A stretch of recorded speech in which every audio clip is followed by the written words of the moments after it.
Hello everyone and welcome to the VCAP for Landscape Professionals webinar part 2. We're going to be getting into some of the technical and design criteria. My name is Dan Schwartz. I'm a soil scientist with the Northern Virginia Soil and Water Conservation District, so I will be presenting about soil. In many cases, you have to know what soil type you have before you can design a proper VCAP practice. In particular, any practice that tries to get water back into the ground, things like rain gardens, bioretention, dry well, infiltration trenches, and porous paving, really need suitable soil. The soil has to be fairly porous, it has to be able to accept water and let it pass through fairly quickly. And if you don't have these things, then these practices are not well suited for your site. Just a quick note, rain gardens and bioretention are basically the same thing. The difference between the two is scale. Rain gardens are significantly smaller. They're designed to capture the runoff from one or two residential downspouts, from a backyard, from a front yard. Bioretentions are basically very large, more engineered rain gardens that are designed to accept a much larger volume of water from a much larger drainage area. Same thing with dry wells and infiltration trenches. They're basically the same thing, it's just dry wells are fairly small, infiltration trenches are significantly larger. But all of these practices have to have good soil in order to function properly. The problem that we find in this area is that many of our soils are not particularly well suited, and there's a variety of reasons for this.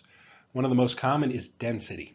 In urban areas, all urban areas, not just ours, we generally tend to have a lot of dense, compacted soil because that soil has been graded. It's been run over by heavy machineries. It's been packed back down. And what results is a very dense material that will allow some water to pass through, but generally at a much slower rate than the natural soil that was there before development. We also have areas of particularly high clay content. Those areas are shown in orange on the map. And that's not to say that these are the only areas where you'll find a lot of clay, but these areas are particularly well known for having high clay content. Clay is also a very somewhat dense material that does not allow water to pass through very quickly. Certain areas have very shallow bedrock, meaning you don't have to dig down very far from the surface in order to hit that rock. This can be a real problem if you want to build a rain garden or a dry well, because you need a certain distance of soil that the water will pass through in order to be properly filtered. And if you have bedrock within a couple feet of the surface, you won't get that necessary distance. I'm highlighting the western part of Fairfax County because that is an area that's particularly well known for having shallow bedrock. In many cases out in Centerville, Herndon, Dulles, Chantilly area, you only have to dig down anywhere from 1 to 5 feet in order to hit bedrock. But again, that's not to say that this is the only area where you will find shallow rock, but it is an area well known for that problem. We also have high groundwater. In the southeastern areas of the county, in basically all of the city of Alexandria and in a good portion of Arlington, you will find wide swaths of area that have shallow groundwater. You only have to dig down a couple feet in order to see saturation. And again, because you need the water, the surface runoff, to percolate through several feet of good dry soil first, that makes these wet, high groundwater soils not particularly well suited for rain gardens, dry wells, porous paving. You also have areas of flooding. These would be areas around our major streams, within the floodplains next to those streams. After every heavy rain, you might have surface water rushing over the surface in large volume at a high speed, and obviously this is a really bad spot to put a rain garden or a dry well. And again, with all of these things that I'm showing up on the map, I'm showing some specific areas where you are very likely to find these problems, but that's not to say that these are the only areas where you'll find problems with density, clay, shallow rock, high groundwater, or flooding. And it's also not to say that you can't find a suitable area within the city of Alexandria, for instance, for a rain garden. Maybe you will find that dry soil. So this is a very general map. There, of course, are going to be exceptions to this map, both in the positive direction and in the negative direction. But generally, this gives you an idea of some of the problem areas that we have within Northern Virginia. And this should also give the idea that A rain garden, a dry well, a bioretention, an infiltration trench really has to be sited correctly in order to work. And there's a lot of limitations out there that will make a site not particularly well suited for any one of those practices. So what do you do if you have a client that comes to you and is interested in an infiltration project, like let's say a rain garden? Well, you really do have to examine the site to determine if a rain garden would really work for them. And there's 3 steps to this examination. Step 1 is to use the soil maps to figure out what soil types are mapped on their property and whether those soil types are indeed suitable for that rain garden. Step 2 is to observe the site. So head out to the site, look around, look at the topography, look at where water is flowing, where it's pooling, and that'll help you narrow down potentially good areas on the property for that rain garden.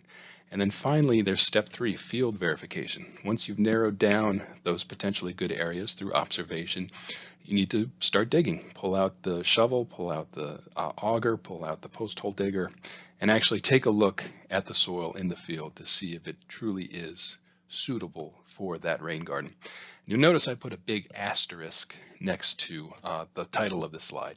And that's because in many, if not most cases with the VCAP applicants, these 3 steps will be done for you before you even get on the scene. Because when a new VCAP applicant first starts out in the VCAP application process, the first thing that they submit to our office is a site visit request. And in that site visit request, they will say what kind of projects they're interested in. We will then look up the soil maps, the soil type on their property to determine if the soils that are mapped there are indeed suitable for the projects that they have an interest in. And let's say they are interested in something like a rain garden or one of the other infiltration projects. If we find that the soil types mapped on their property are not suitable for that type of project, that will trigger an investigation by us where we will go out, observe the site, and also set up the basic soil test, the field verification in step 3, where we'll dig around and take a look at the soil, run some basic tests to determine if indeed that soil could work for the rain garden, the dry well, the infiltration trench that client is interested in. So in most cases, these 3 steps will be done before you get on the scene, but there could be some exceptions to that. Let's say you're working with an existing client, and in fact, you were the one who suggests that they apply for the VCAP program. Obviously, you will be there before us, and it may be necessary for you to do some or all of these 3 steps. Additionally, if someone sets up or sends in a site visit request to us saying that they're interested in a rain garden, we look up their soil types in step 1, and indeed their soil types do look quite suitable for that rain garden. That will not trigger an alarm for us, so oftentimes we will not set up the field verification. We won't run the soils tests if the soil maps tell us that they have a suitable soil on site. And in cases like that, it may fall to you to run some of these tests. So step 1, using the soil maps. How do you find the soils maps, and how do you search through them in order to find the soil types that are mapped on your client's property and determine if those soil types are indeed suitable for that rain garden? Well, for Fairfax County, you can use the Soils Viewer, which is an interactive map that shows the soils map and allows you to look up ratings for all of the soils all in one place. You can find that, you can find a link to the Soils Viewer on the VCAP program page, which is at www.fairfaxcounty.gov/soil-water-conservation-assistance-programs. I know that's a long URL, but it's a great web page to memorize because, again, not only does it have a link to the Soils Viewer, it has a lot of other useful VCAP information that'll be of value to you as you prepare projects for your VCAP clients. If you're working in one of the other jurisdictions for which we also oversee the VCAP program, this would be the City of Fairfax and the City of Alexandria, you would use the U.S. Department of Agriculture's Web Soil Survey to look up soils information for those 2 jurisdictions. And the URL there is websoilsurvey.nrcs.usda.gov. This is a national website, so if you happen to be working in some other jurisdiction altogether, chances are the soil survey, the soil map for that jurisdiction will be up on the USDA's Web Soil Survey.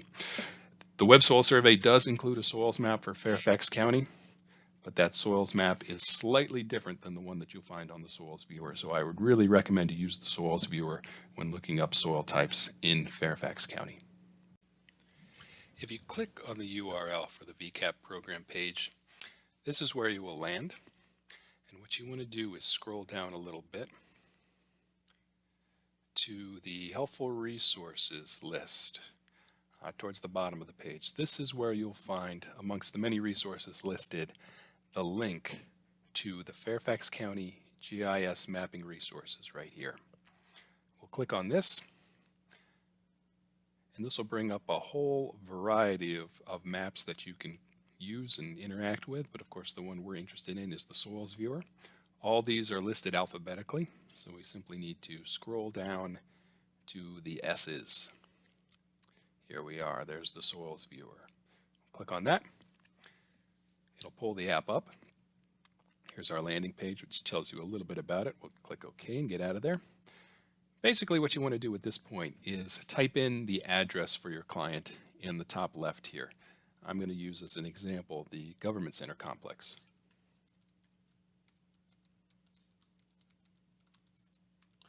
12,000 Government Center Parkway.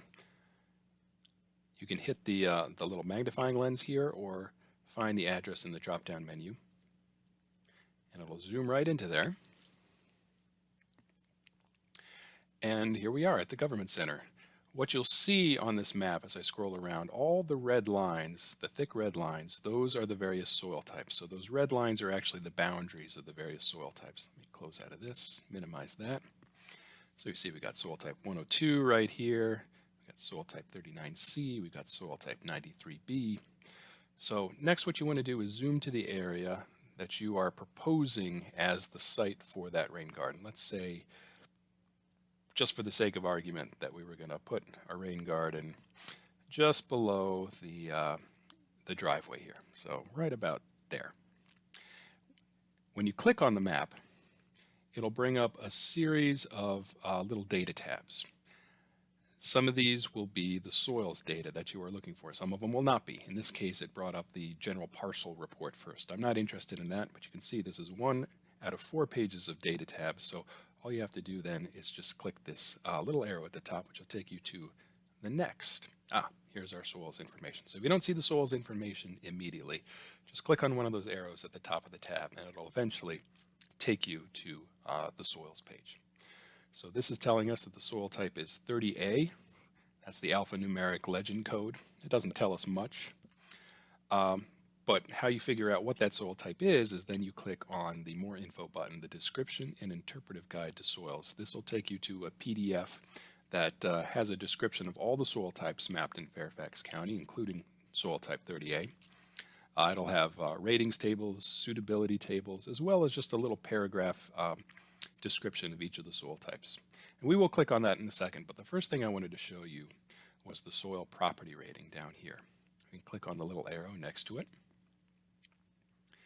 and it'll give us the soil's name. So soil type 30A in Common English is Codorus and Hatboro soils. Still doesn't tell us all that much, so we still have to click one more time, and it'll bring up a little bit of a data table. So again, the soil name, Codorus and Hatboro. The soil number is 30, as we saw. It tells you such things as the problem class, the soil's hydrologic group, the surface K erosion factor, things that probably are not that of much use or interest to you. But if you scroll down, you will find some interesting stuff. Here's a general subsoil permeability rate range. So water will percolate through the soil at a general range of 0.6 to 2 inches per hour. That might be useful if you were looking at a rain garden, but this is a very general range. Here's where it really gets interesting though. We've got the depth to water table in feet, 0 to 2 feet. This means that you can expect to find groundwater from the surface to 2 feet below the surface. This is the seasonal high water table, so it's the highest that groundwater comes throughout the season. But still, you probably don't want to put a rain garden into a soil that has groundwater within 2 feet of the soil surface, even if it's only for part of the year. Depth of hard bedrock is 8 to 20 feet. That's not bad. That's fine for a rain garden. You're not going to be putting in an 8-foot or 15-foot rain garden.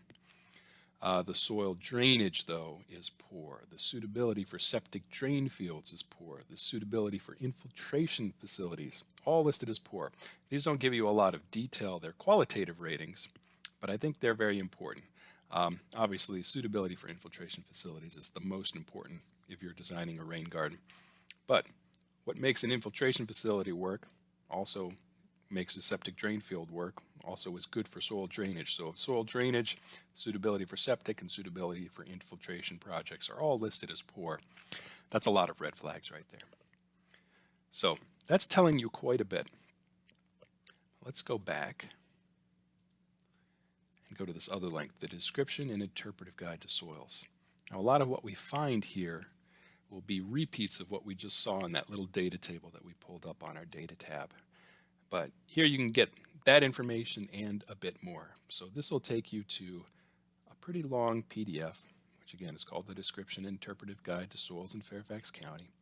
The first couple pages will tell you a little bit about the soil maps, the soil survey, how they were made, the general geology of Fairfax County, the physiographic provinces, which are different areas of unique geology. And then you get to this big data table, which shows all of the soil types mapped in Fairfax County. If you remember, the one we were looking at was soil type 30, Codorus and Hatboro soils. All of this data right here is the same as what was pulled up on that data tab. So for instance, depth to the water table, 0 to 2 feet. Soil drainage, poor. Suitability for septic drain fields, poor. Suitability for infiltration trenches, poor. Same stuff. Here it's just showing it in the full data tab format. If you scroll down from there, what you'll also find is a section of this guide which goes through and provides a short paragraph explanation of each of these soil types. So I'm going to scroll down to soil type 30. Here we are, Codorus and Hatboro soils. Here's just in plain English, or as plain as we can make it, what this soil is about. This channel dissected soil grouping occurs in floodplains and drainage ways of the Piedmont and coastal plain and is susceptible to flooding. Soil material is mainly silty and loamy, but stratified layers of sand and gravels are not uncommon. The seasonal high water table varies between 0 and 2 feet below the surface. Depth of hard bedrock ranges from 6 to 30 feet below the surface. Permeability is variable. Foundation support is poor because of soft soil, seasonal saturation, and flooding. Septic drain fields and infiltration trenches are poorly suited because of wetness and flooding potential. And there's some other stuff here, and the last sentence might be useful too. Hydric soils, which may include non-tidal wetlands, occur within this mapping unit. So basically, if you're thinking of putting a rain garden here, what you are saying is you're thinking of putting a rain garden in a floodplain soil that may have tidal wetlands, a water table between 0 and 2 feet below the surface, and variable permeability, and it's susceptible to flooding. This is not a suitable soil for a rain garden. And if you were looking through the soil maps before going out to see your client, you could pretty much say that this site is sort of there's so many red flags raised by this Codorus and Hatboro soil that you really wouldn't want to put a rain garden, an infiltration trench, a dry well anywhere close to here. So this is kind of an extreme example, but it does show you what the soil maps can tell you about the soil before you even make it out to the client's property. As you're working your way through the soils viewer, one other thing to note is that in addition to the basic layers that are automatically loaded when you open the soil survey, you can put more layers on right here. So if you click this button, this is the layers list. Kind of looks like a sandwich stacked on top of each other. And here you can see we've got the official 2018 soils maps pulled up, but we do have some of the older ones as well, historic soils maps. So if you wanted to see what was mapped in 2011 or 1990, you can. And then there's some other subsets of the soil map which might be useful to you. So if you wanted to see areas that used to be mapped as marine clay, these are sort of areas that have a really sticky, shrinking, swelling type of soil. You can turn that on. Other areas that have shrinking, swelling, sticky clays but are not marine clay, we've got a layer for that. Then we've got Marumsco soils, which are basically the current name of marine clay. So see where marine clay is currently mapped, click on the Marumsco soils. There's an area of the county where there's some potential natural asbestos in the bedrock. You can click on that to see where that would be located. All things that would be useful to know before you start digging. It looks like none of those layers are pulling up right here. So obviously none of those types of soil are mapped on the government center property, but they are mapped in other parts of Fairfax County. So that in a nutshell is how to use the soils viewer, and I hope it's fairly easy and fairly intuitive. Now that you have the basic soils information, you can proceed to step 2, which is to make observations of the site. While on site, one thing I always look for is the presence of standing water. And in fact, this is often a spot where clients want to put a rain garden or a dry well or an infiltration trench. And intuitively, it kind of makes sense. Where the soil is wet, you would think, oh, I want to put down an infiltration trench, which will help dry the soil out. But actually, areas of standing water are often the worst spots for an infiltration practice because that standing water is standing there for a reason. Maybe the soil is very compacted in that area and just not porous enough to allow storm water to quickly pass through. Maybe it's at a low spot on the yard and perhaps you have a little bit of groundwater that's coming to the surface. Um, so oftentimes when you see standing water, that really is not a good place to put a rain garden or a dry well. So take a look at the standing water, ask the client, ask yourself, how long does it stand there? Is the grass stained? Is the vegetation dead? Which are both signs of prolonged saturation. And generally speaking, areas with long-standing water are generally poorly suited for a rain garden, a dry well, or another infiltration practice. The fact that the water is pooling there is telling you that that soil probably is just not porous enough to successfully host one of those sites. So rather, can you find something upstream of that soggy area where the water can be captured instead? Let's say you have a soggy spot and you look upstream and there's a couple downspouts letting out just at the top of the hill. So obviously those downspouts are contributing a lot of the flow volume that's going down to that low spot and standing there in that soggy puddle. So instead of putting a rain garden in the soggy area down at the bottom of the hill, perhaps you could put it on the slope leading from the house down to that soggy area, intercept that water before it gets to the puddle. So these are some of the things that you can look for when you are examining the site. Next, you move on to step 3, field verification. This is where you pull out your tools and you actually start digging and looking at the soil. These tools could include something like an auger, which is what I usually use, but some more common tools that you may have in your possession already are post hole diggers or, of course, just shovels. What you ideally want to do is dig as close as is practical to the bottom of the proposed rain garden, infiltration trench, dry well, whatever, or perhaps even a little bit deeper if you can. Sometimes this can be very difficult, especially if you're looking at a 4 or 5 foot deep rain garden. As you're digging, you want to look for the presence of bedrock, the presence of water table, or other obstructions that may interfere with the proper functioning of a dry well rain garden infiltration practice. The picture I'm showing there is a picture of a really, really wet soil. What can be quite confusing about wet soils is they're not necessarily wet throughout the year. Oftentimes you'll find that soils are very wet in spring, and then during the summer and early fall they dry out. But you want to know where the water table gets to at its highest point, and you can often guess as to where that seasonal high water table is based upon the colors of the soil. If you're seeing a soil that looks like the soil on this slide, that's bad news. You see all those big gray splotches mixed in with bright oranges and reds.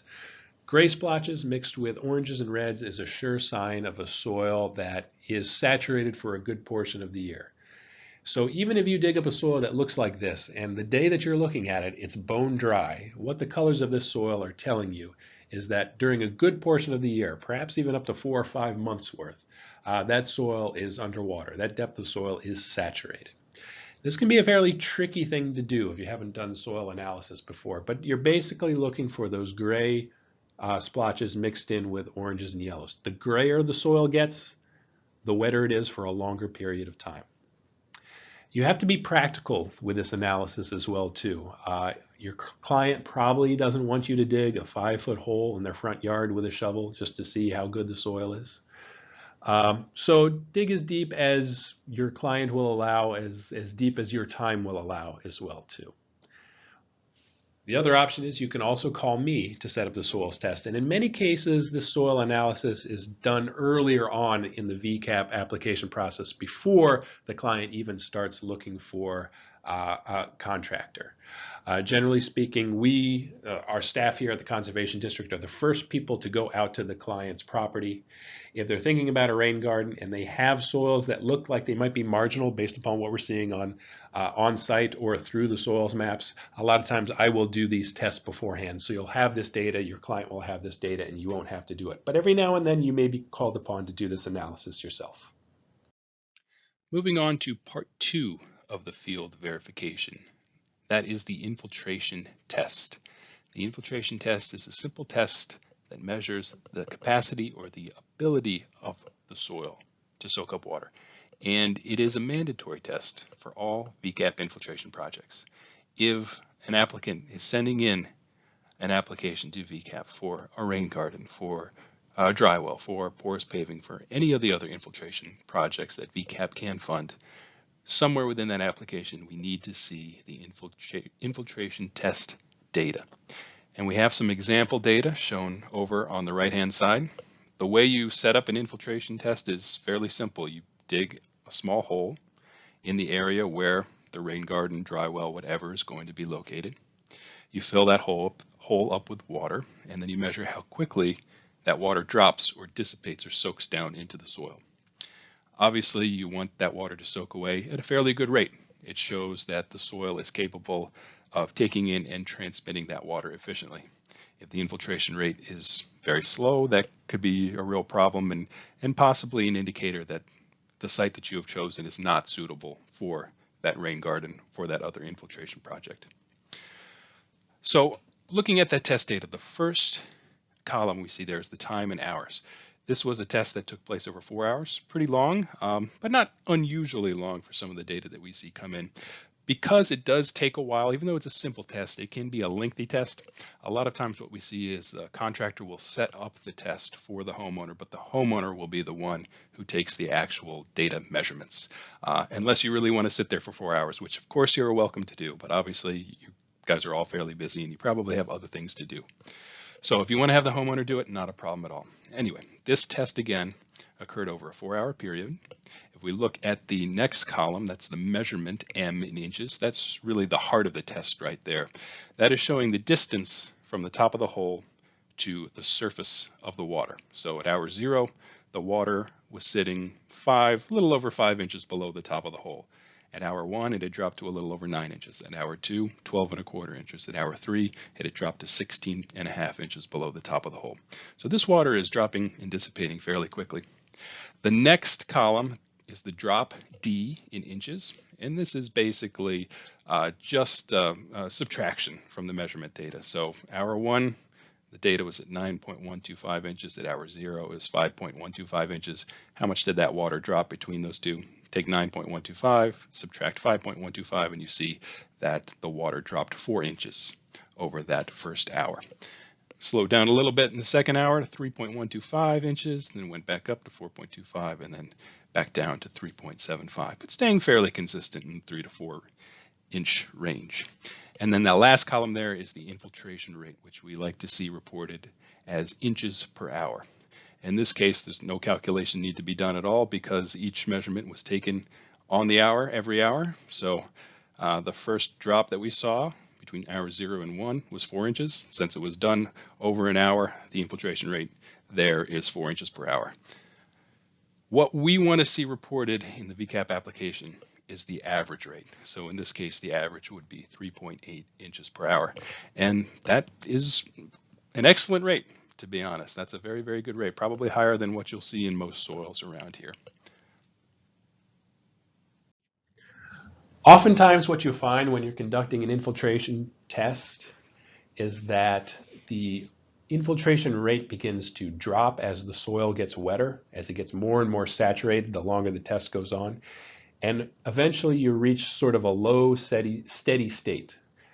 So in this instance, the numbers we have here, the infiltration rate for the first hour was 4 inches per hour. Then it drops to 3 inches per hour. Then it drops to 2, and it stays steady at 2 inches per hour for the last 2 hours of the test. And in this case, you don't want to report the average infiltration rate. Rather, you want to report that low steady state rate that you get for the last 2 hours, because that's likely a more indicative rate of what the soil is actually capable of. So if we were doing the average rate for this particular test, it would be 2.75. But we want to see is that steady state rate, which in this case would only be 2 inches per hour. And again, that's still a very good rate for local soils. How do you perform these infiltration tests? Well, there is a mandatory minimum test. It consists of digging just a 12-inch or deeper hole. Most people just do 12 inches. And again, some contractors will do this, but in most cases we see the homeowner themselves do it, although you can help the homeowner set it up. You need to dig, again, that 12-inch or deeper hole. You need to pre-soak the hole, basically fill it completely with water and then let it drain completely out, and then refill that hole again and then record how quickly the water drains over a 4-hour period or until that hole runs dry. And in that way you can get those inch per hour infiltration rates like I showed on the previous 2 slides. The VCAP program does have a standard test procedure, and you can find it at that same URL for our Conservation Assistance Program webpage, fairfaxcounty.gov/soil-water-conservation/conservation-assistance-programs. And there is a screenshot of what our standard infiltration rate test procedures look like. Now, if you are capable of doing this, there is another standard infiltration test procedure, which is not mandatory. It requires more work, but it's a bit more accurate. If you have access to an auger or a post hole digger, you could do this. It's not particularly practical to do it with a shovel. But in this method, what you do is you dig a core hole to the proposed bottom of the facility. Generally, when we're talking about dry wells and rain gardens, that's going to be anywhere from about 2.5 to 4.5 feet deep. Into that hole, you place a PVC pipe. You tap it down firmly so that it seats itself down into the bottom of the hole. Then you fill up that pipe with water and let it soak into the soil for at least an hour. If the pipe runs dry, then you refill the pipe, but you want to have about 2 feet of water in your pipe. It doesn't have to be exact, but about 2 feet is probably enough to last you the 4 hours of the test. And then again, you record the drop over that 4-hour test period or until the pipe runs dry, taking the exact same types of measurements as you did with the other infiltration test procedure. This is also a standard procedure. It's also included in the instructions on our Conservation Assistance Program webpage. So you can find it actually included with the other infiltration test instructions. It's just all included in one larger PDF. Or again, you can call me to set up the test. And I should reiterate that in a lot of cases, you'll find that either myself, someone else from our office, or the client has already performed the infiltration tests before you even get involved in the project. But every now and then you may be called upon to do it as well. So it's good to be familiar with the procedures. So now you've got results. You've got infiltration rates. You've got an analysis of the soil to see if there's any obvious problems like shallow bedrock, shallow water table. What do these results mean? Well, we do have design standards for VCAP that apply to all of the infiltration practices, rain gardens, dry wells, etc. So for all VCAP funded infiltration practices, we require that there be at least a 2-foot separation from the bottom of that rain garden, dry well, trench, porous paving to the top of the bedrock or groundwater. So you have to have 2 feet of good dry soil between the bottom of your infiltration facility and the top of the bedrock or groundwater. For your infiltration results, if you are designing and installing a dry well or an infiltration trench, you need an infiltration rate of at least 0.5 inches per hour. Now there is a little bit of wiggle room on this standard if you're installing an infiltration trench, because if you're below 0.5 inches per hour, just slightly below 0.5 inches per hour, you can still install an infiltration trench as long as you also have an underdrain installed. An underdrain is sort of a perforated overflow drain pipe that is installed either in the center or in the bottom of the infiltration trench that will allow excess water to drain out during a big storm when that trench is completely filled. So slightly below 0.5 inches per hour is still all right for an infiltration trench, but below that level you are required to install an underdrain. For your dry well, 0.5 inches per hour is a hard and fast rule. If your infiltration rate is below 0.5 inches per hour, you cannot put in a dry well because dry wells are not allowed to have underdrains in them. If you are thinking of installing porous paving or a bioretention, and a bioretention again is just one of those big, fancier, more formally designed rain gardens, you have to install an underdrain if the infiltration rate is below 0.5 inches per hour. So unlike the dry well, you can put in porous paving or bioretention in soil that has infiltration rates below 0.5 inches per hour, but below that rate you are required to put in that perforated underdrain. If the rate is significantly below 0.5 inches per hour, you do have to use your professional judgment to determine if this really is a suitable site. Certainly for porous paving, I'd say you can go a little bit lower if you have really slowly permeable soils. Porous paving may still be a pretty good option for those really slowly permeable soils. But for a bioretention, you have to consider, if you're dropping down to 0.2, 0.1 inches per hour for your infiltration rate, is this really a good spot for a bioretention? There's no hard and fast rule to guide you. It's more just a matter of using your best judgment. Is this a project you would have confidence in? For your rain gardens, which is probably next to dry wells, rain gardens and dry wells are probably our most commonly installed infiltration practices through the VCAP program.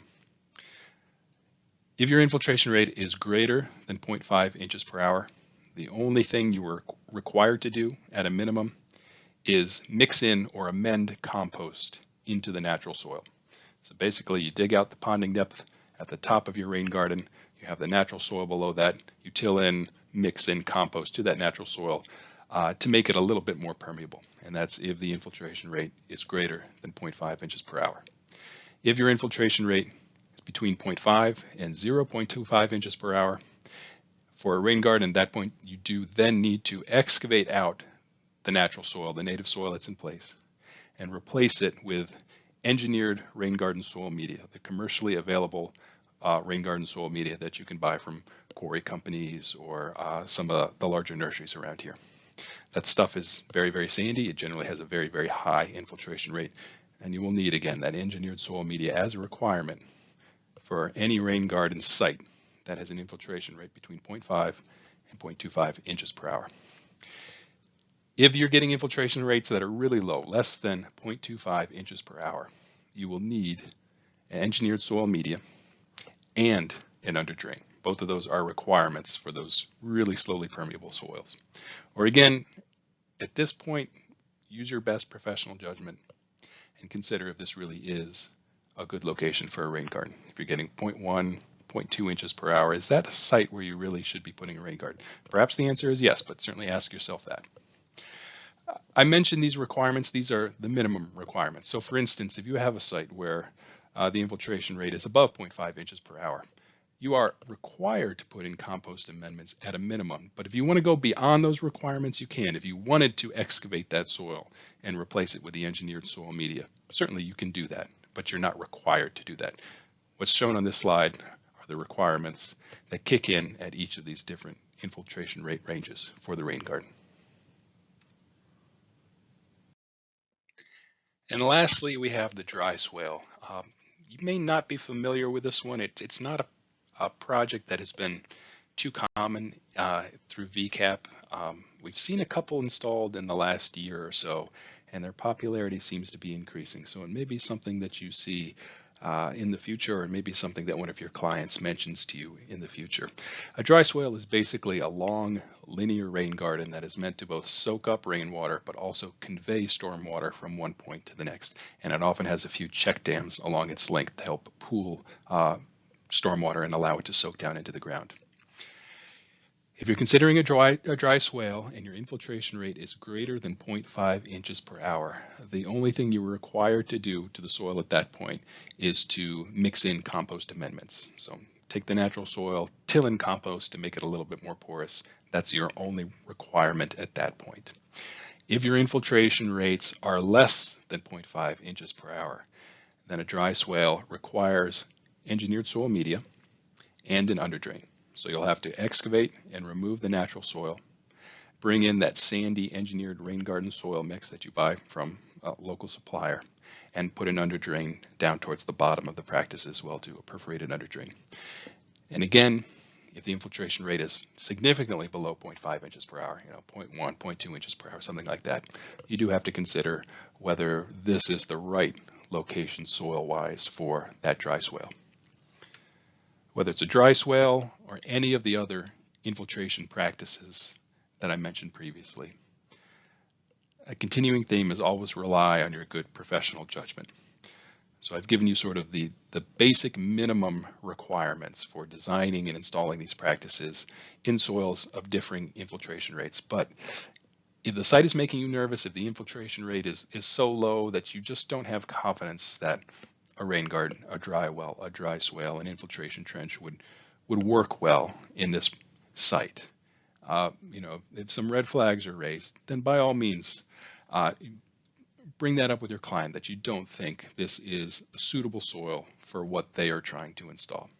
And remember, the VCAP applicant, the homeowner, is responsible for maintaining this project over 10 years. So you really do want to put projects into the ground that will be easy for a non-technical homeowner to maintain over a decade. So always rely on your good professional judgment when you're dealing with some of those really slowly permeable soils. For my last slide, I just wanted to put up again some of those important links to information that I mentioned earlier in the presentation. The links to the Fairfax County digital soil maps, as well as the instructions for running an infiltration test, can be found at the VCAP program page, and the URL is shown just below.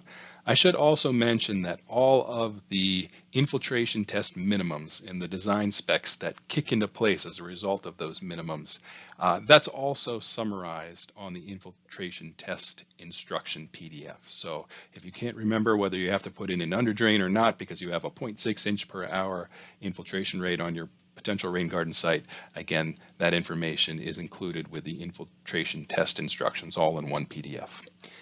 If you are working in the city of Fairfax, the city of Alexandria, or really any other jurisdiction outside of Fairfax County, the link to soil maps for just about every jurisdiction in the United States can be found at the U.S. Department of Agriculture's Web Soil Survey, and the URL for that is shown down there at the bottom of the slide.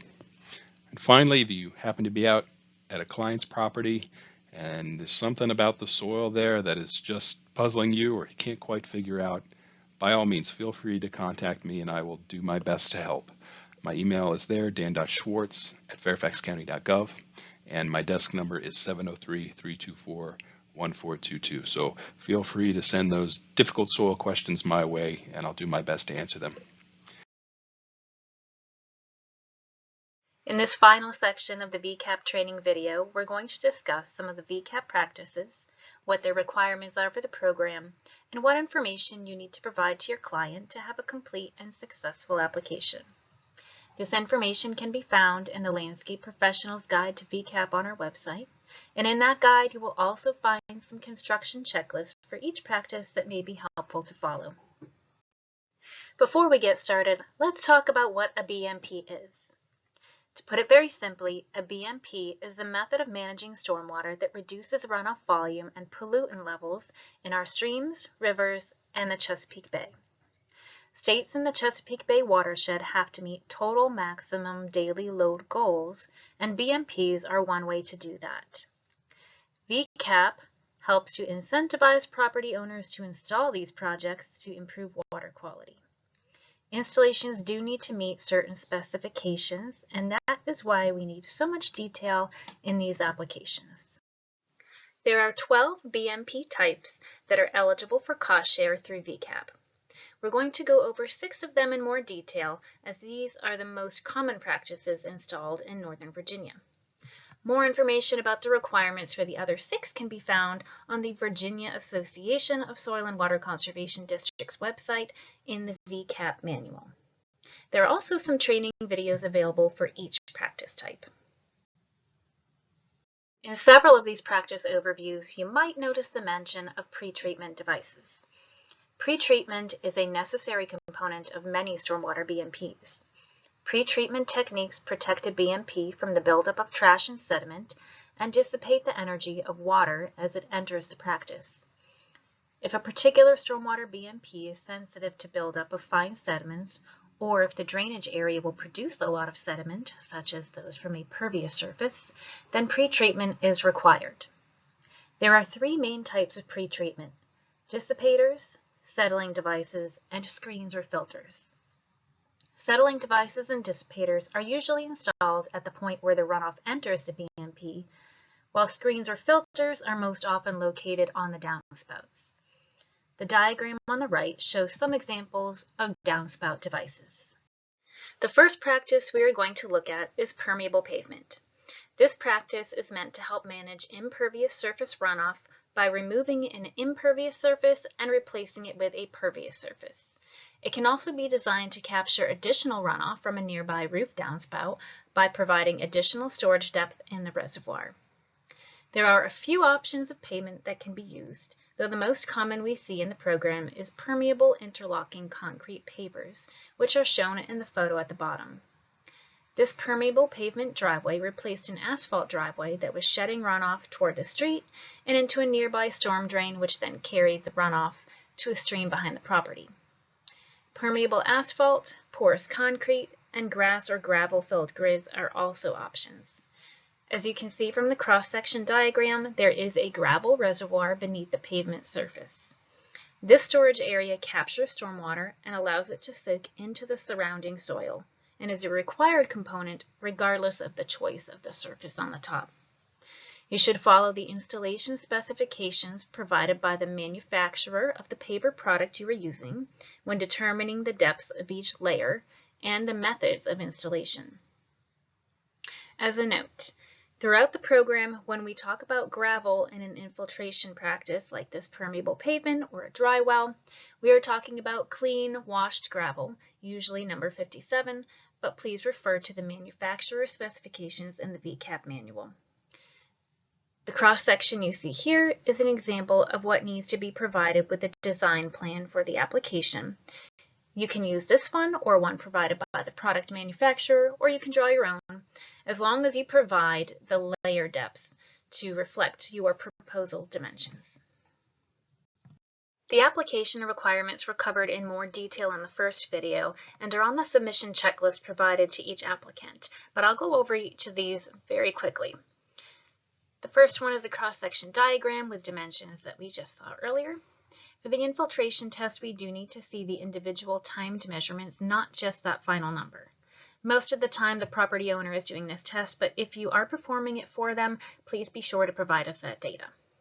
The design plan with the dimensions and area of the BMP, that area is an important one, often left off. We do need to have that.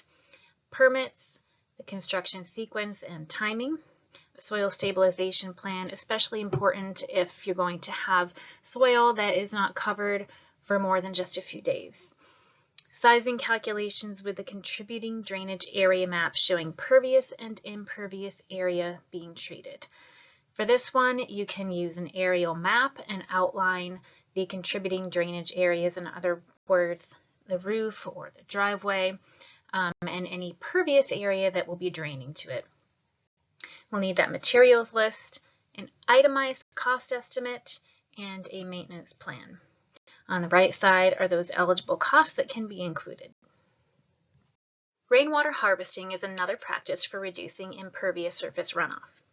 VCAP requires that at least 250 gallons of runoff is captured. The cistern must be sized to capture runoff generated in a 1-inch storm based on the roof area that drains to the downspout that feeds into the cistern. It must capture at least that amount.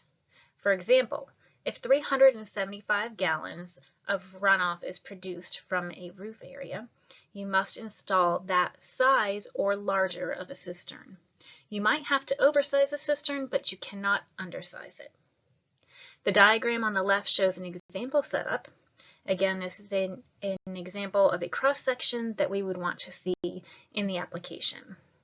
Pre-treatment is an important part of the installation to keep debris out of the cistern. Here we have the application requirements for rainwater harvesting, which is pretty similar for all the practices. That includes the design plan, the cost estimate, the size and calculations. For the eligible costs, of course, we have the cistern, the cost of installation, and also pumps have been added to the list of eligible costs. Now, the reimbursement rate for rainwater harvesting is a flat dollar amount per gallon rather than the percentage like many of the other practices. The most common VCAP practice in Northern Virginia is conservation landscaping. In VCAP, conservation landscaping should help to soak in runoff, therefore reducing the volume of water and the amount of pollutants that make it into the stormwater conveyance system or nearby streams. It is most often installed in locations where there is poor vegetative cover, or it can be used to replace compacted turf where there is excess runoff. It is not meant for replacing existing plant beds, even if they are non-native. There are 5 subtypes of conservation landscaping, so let's review how each of these is defined in the program. A meadow is an open space and is free of woody plants. Meadows over 1,000 square feet in size are preferred to be established by seed unless plugs are required for the success of the installation. A tree planting should be done with bare root seedlings. Tree protection measures are required to keep them safe from deer browsing or being accidentally mown down. And a planting of a diversity of species is recommended. The third type is a mulched bed, which is the most common but frequently misunderstood when it comes to VCAP requirements. It does not look like your typical landscaped bed of a few shrubs surrounded by mulch. VCAP requires a minimum planting density of 75%. Now that is based on mature plant spread, not the size at the time of planting, so small plants are okay. Mulch should be used to protect the soil until the plants fill in, with the expectation that plants will entirely fill the space in about 3 years. Another design feature to keep in mind is that it needs to be designed to soak in water, so the bed should be slightly concave, that is, lower than the surrounding area. Mulch should not be mounded up, as that will cause it to shed runoff. Filter strips intercept impervious runoff and have a minimum required length and width, which vary based on the slope of the area. It can be planted either as a meadow or a mulched bed. And the last type is a riparian buffer, which can be a meadow, a tree planting, or a mulch bed established along a stream or pond edge. More criteria for all of these can be found in the VCAP manual. The application requirements for conservation landscaping are a little bit simpler than the other practices. There's no sizing calculation for stormwater capture and no cross-section needed. For the eligible components, you can only cost share what is necessary for the function and success of the project. Anything decorative cannot be cost shared. A lot of times that means stepping stones and boulders are considered decorative.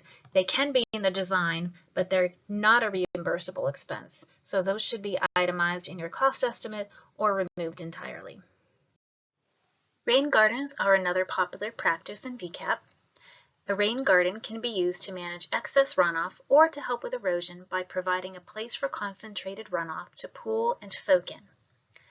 The soil should have a suitable infiltration rate of at least 1/2 inch per hour, though an otherwise suitable location may get away with a slightly lower rate if engineered soil media is used and perhaps even an underdrain is installed.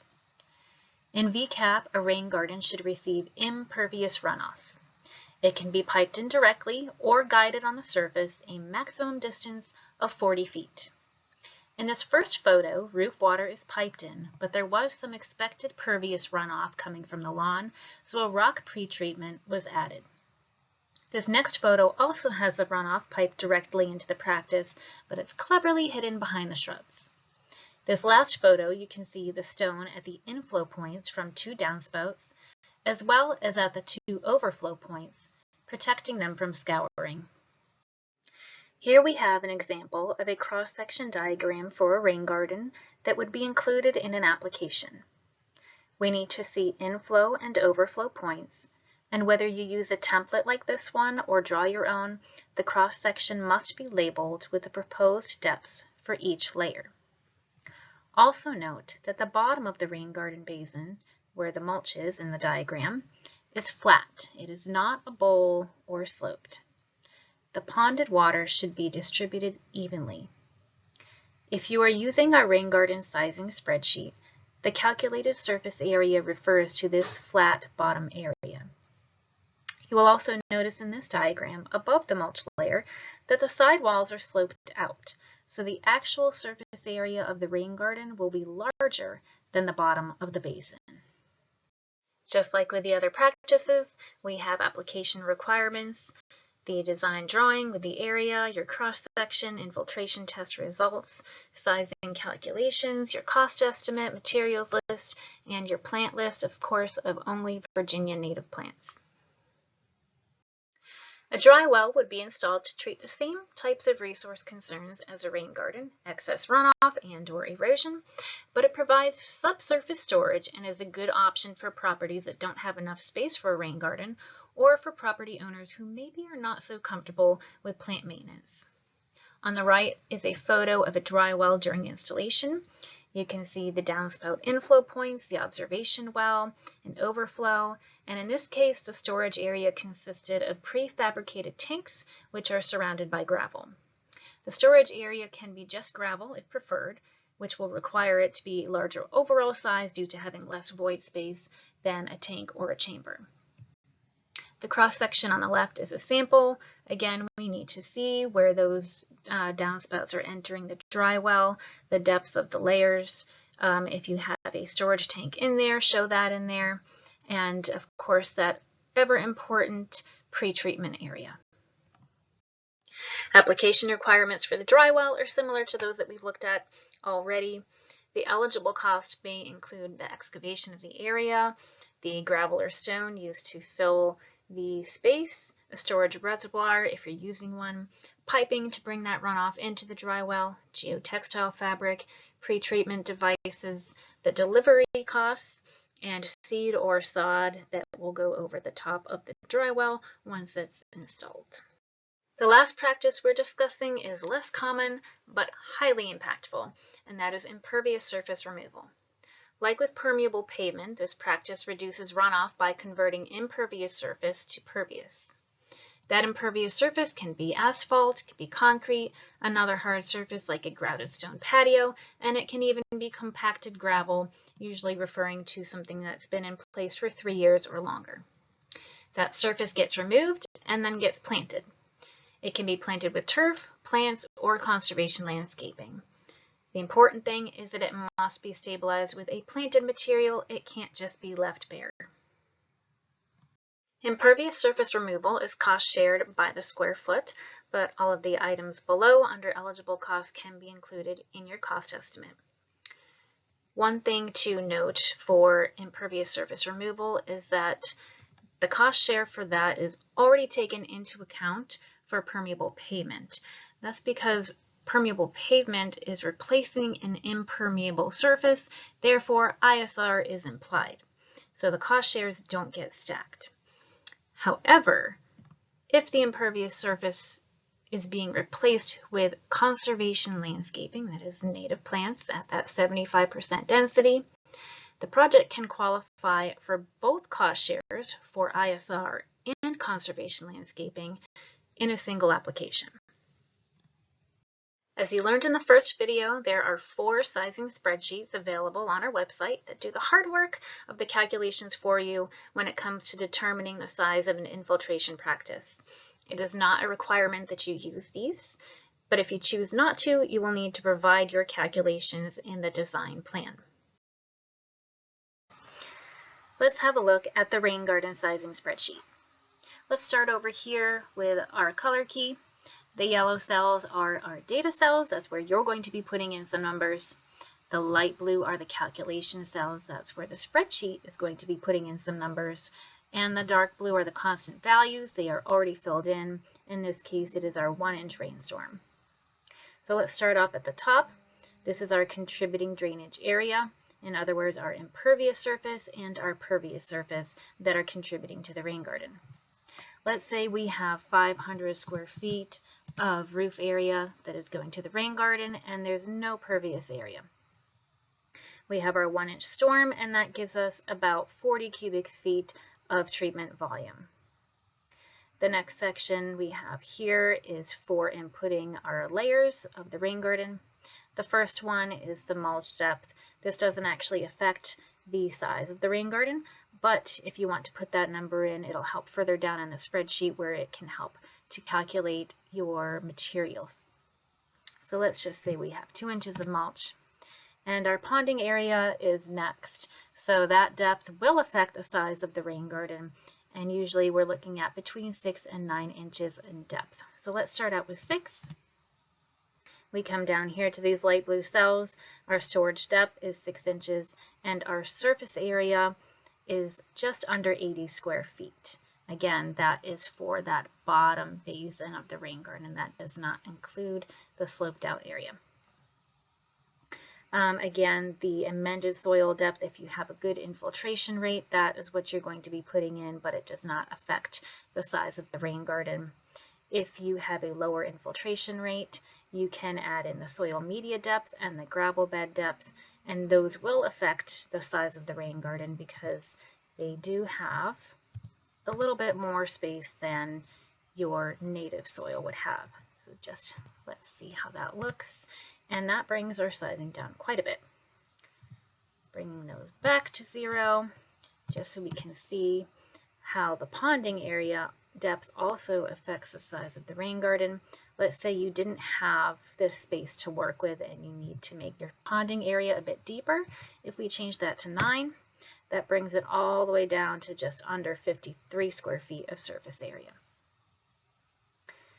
Coming down here, just as we were talking about, this part of the spreadsheet can help calculate the materials needed. And if you wanted to put in your costs, that would also help calculate your costs. Over on the right side, again, we have these cross-section diagrams just like we saw earlier. This one actually puts in the depths for you. If we put back that 12 inches of amended soil, that would show back up over here. You could use that in the application, take a screenshot, just make sure that you are adding in the appropriate inflow and outflow points. When developing the design and cost estimate for a VCAP project, keep in mind that there are some things that are not eligible for cost share. The items listed here are some of the most common components we see in designs that are not eligible, but you can refer to the VCAP manual for a complete list of eligible components for each practice type, some of which we also saw on the previous slides. The first one is dry creek beds. The program wants to see runoff soaking into the soil, which rocks don't do. They might help to reduce the energy of runoff, but they don't help the water soak into the soil. There are some situations where rock is appropriate, such as protecting the outfall area of a downspout, and a rock swale might be appropriate for guiding downspout runoff into a rain garden. But a dry creek bed winding through a conservation landscaping where it is concentrating runoff instead of spreading it out would not be eligible for cost share. Instead, a densely planted area of sturdy vegetation would be preferred. The next is decorative features. These can be included in the design, but again, they cannot be cost shared. In most cases, boulders are going to be seen as decorative rather than functional. These should be removed from the cost estimate, or if you're unsure of whether they might qualify, they should be itemized in the cost estimate so staff can subtract the cost if necessary. The next one, terraces and retaining walls. The program seeks to fund the most cost-effective measures for addressing these erosion and stormwater issues. Core logs are one example of a low-cost way of creating a terrace that would be eligible for cost share. But terraces and retaining walls of stone or timbers would not typically be covered. Again, these can be installed if they're preferred by the client, but they should be excluded or itemized in the cost estimate. The next one is non-native plants. These can't be cost shared and should generally not be included in a designated VCAP area. There are some species listed here that are commonly believed or accepted to be native that we often see included in plans, but they're not actually native according to the Plant Atlas of Virginia. The Atlas of the Virginia Flora is what the program primarily refers to when determining whether a plant species is native. The website includes plants that are known to occur in the state, both native and non-native. So if you're looking at that website, be sure to open the link for the species to view the distribution map. Red dots mean it is native, blue or gray are not okay. A plant need only be native to Virginia. It does not have to be native at the county level. NVSWCD staff do verify each practice installation before submitting for cost share reimbursement. We can't see those underground components at the post-install inspection, so it is important that we confirm everything before it's covered up and too late to fix any issues. This can be done by photos over email, a video chat, or even in person. At that final inspection, after the installation is complete, we will be looking for several things.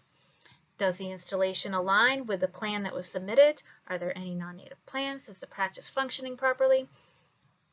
If there is any major deviation from the approved plan, or if there are functionality issues, they will need to be addressed before reimbursement can be requested. Let's talk about a few common mistakes. The first two are at the application phase and are pretty easily fixed, but keeping these in mind will reduce them back and forth during the application review. The first is incorrect practice sizing. Infiltration practices and rainwater harvesting must treat the 1-inch storm. It's important that the size of the practice is calculated correctly to manage that volume of runoff so that the level of sediment and nutrient reduction associated with that practice type can be accurately reported. The next is the infiltration test. Usually the applicant does the test, but if you are conducting it for them, we do need to see the actual recorded measurement for each hour the test was monitored. The next two are mistakes that we find at the inspection and can take a bit more time and effort to correct. The first is plant substitutions. It often happens that plant species become unavailable between the time of the application and the installation. Substitutions are perfectly okay, but we ask that you confirm your selections with staff prior to installing to confirm that they are native. It may be that you're concerned about meeting an installation deadline. Maybe there's issues with plant or material availability. In that case, the applicant should reach out to us to discuss extending the deadline. The last one is mounded mulch beds. They shed water. We talked about this earlier. It's the opposite of what we want to do. In VCAP, conservation landscapes should be slightly lower than the surrounding area so water stays and soaks in. There's one last topic I'd like to go over, which was already mentioned in the first video, but to be considered for funding, an application must achieve a minimum score.